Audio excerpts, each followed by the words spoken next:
So, 2.2 rerun banners have been announced, and first to the red carpet is none other than Mr. Worldwide, our beloved giant anti-villain and first character to receive 3 rated banners, Tartaglia or Childe. I'll be referring to him as Tartag from here forward. In this video, I'll be covering some general preparation tips and frequently asked questions to help jumpstart your investment a couple days before his banner drops. Those of you who already own Tartag, but are looking to grab potentially an early constellation, I'll go over whether or not it's really worth as well. This will be a precursor to an updated complete guide to Tartag that will follow my usual guide videos and be a complete breakdown to his kit. This one is more of a preliminary crash course on how to prepare for his arrival. Let's begin, shall we? First off, a quick section on his material preparation. Going through these quick since if you clicked on this video, you probably have these farmed. But here we go.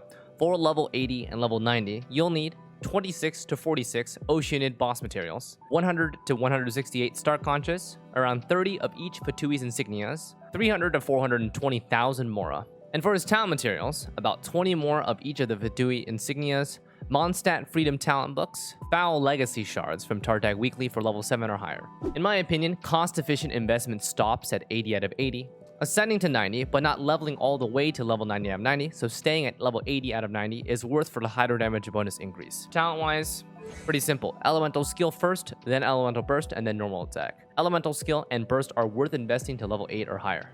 Now, with Inazuma providing a pretty solid craftable option, Tartag now has a nice selection of weapons ranging from 3-star to 5-star. No detailed comparisons here, just providing an explanation on each suitable weapon and my personal recommendations. Leave the numbers and the math to the complete guide, yeah? So for the 3-star Raven Bow, this is a suitable 3-star weapon option with a passive that works for his melee stance. Increased value in a vaporized composition with Bennett and Xiangling. 3-star Slingshot. Unfortunately, the 60% increased damage passive you see here does not work in Tartag's melee stance. It's a bait. I'm mentioning this passive because I'm sure some are curious if the passive works for him or not. Now, 4-star suitable weapons. Let's begin with the Hamayumi. Default, super solid, craftable from Inazuma. Passive works on Tartag's melee stance, both normal and charge attacks. The 100% energy double passive is a nice extra buff, but in my opinion, not worth forcing a change of playstyle if you burst early. The 4-star Viridescent Hunt. This Battle Pass weapon's passive synergizes nicely with Tartag's AoE Riptides. It's a niche but suitable weapon for him and grants crit rate to help this build. 4-star Blackcliff. It's a decent stat stick, but nothing special. Performs better with more enemies for its passive. 4-star Stringless. Only for burst Tartag. Unfortunately, the passive does not increase his normal charge attacks during melee stance. Only the melee stance change damage, I'll show right here. The top line. Leave a comment if you didn't know that Tartag's stance changing actually does damage. 4-star Alley Hunter. Only available for a limited time, but it's actually a pretty strong bow for Tartag. Even if the passive counts down to 0 by 9 seconds on field time, the buff initially, which is the 40% here at Refinement 5, is still worth the increase. It's a unique weapon that is unobtainable now, but worth mentioning in case some have it. And finally, 4-star Rust. Strongest bow choice, especially with high refinements. Only caveat here is that it's a no charge attack, only tap left click playstyle. This is a default for most players, so nothing to worry about, but as you get more used to Tartag and its playstyle, weaving in charge attacks is actually beneficial. However, with the Rust, charge attacks lose DPS by 10% compared to just spamming normals, which gain that 80%, right? Now, for the 5-star suitable weapons. Honestly, they're all extremely strong. My older video comparing Tartag weapons from 6 months ago demonstrated Amos versus Skyward Harp, and they're near equivalents when it comes to damage. However, Skyward Harp is much easier to build around, providing both crit rate and crit damage from its secondary and its passive, so it is more recommended. Now, we do have another 5-star bow coming in 2.2, the Polar Star. This weapon is the crit rate counterpart to Thundering Pulse, providing the same base attack and 33.1 crit rate instead of 66.2 crit damage. The passive is also a stack-based passive, reaching up to 48% attack, which is more universal than Thundering Pulse's 40% normal attack increase.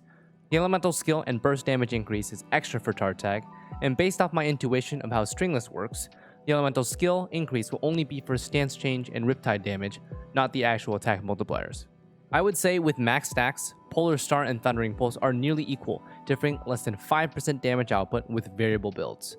For the whales out there considering this for their max Tartags, I would say, though it may be an increase in damage, it could possibly be a very expensive investment for minor game. We'll have to see the other weapon on the same banner.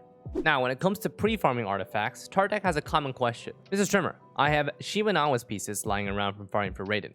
What's the difference when compared to 4 Hydro? Now this comes down to efficiency for artifacts. Farming the Heart of Depth domain is actually really efficient and recommended if you also have an invested cryo main DPS character in your roster. If you do already own someone like Ayaka or Ganyu, or you want to pretend like you have one of them, then the Dragon's Mind Dungeon will provide the best benefit, and 4 Hydra will be the preferred set for Tartag. If, however, you're stuck eternally in the Inazuma domain for endless emblem pieces for all your sub DPS, then 4 Shimenawas is going to be the efficient build path for your Tartag, and you'll sacrifice the early burst for a late rotation burst, or just ignore his burst entirely. I'd say that the Reminiscence is slightly stronger, with a shorter duration of 10 seconds and sacrifice of burst uptime, with the Heart of Death being slightly weaker, but more burst uptime and longer buff duration of 15 seconds. They're both solid, so it comes down to which domain's other artifacts benefits your squad more. When it comes down to main stat pieces, should be fairly straightforward, running attack, hydro, and crit rate crit damage mask if you can maintain a 60% crit rate with weapons and substats. Alright, quick crash course about Constellations, because with a rerun here, some of you may be interested in some front-loaded ones. Constellation 1, strict minus 20% cooldown decrease for his elemental skill, so his 6 to 36 second cooldown becomes 4.8 to 29 seconds. The main benefit from this constellation is really just easier team rotations. On average, most rotations will have Tartag on the field for at max 15 seconds, which means his cooldown here will be from 18 to 15 seconds. Weirdly enough though, this is an important constellation, but Constellation 6 completely makes it useless by resetting the cooldown entirely after a burst. C2 is an energy refund on defeating enemies, and C3 is +3 levels to his skill, which is his main source of damage.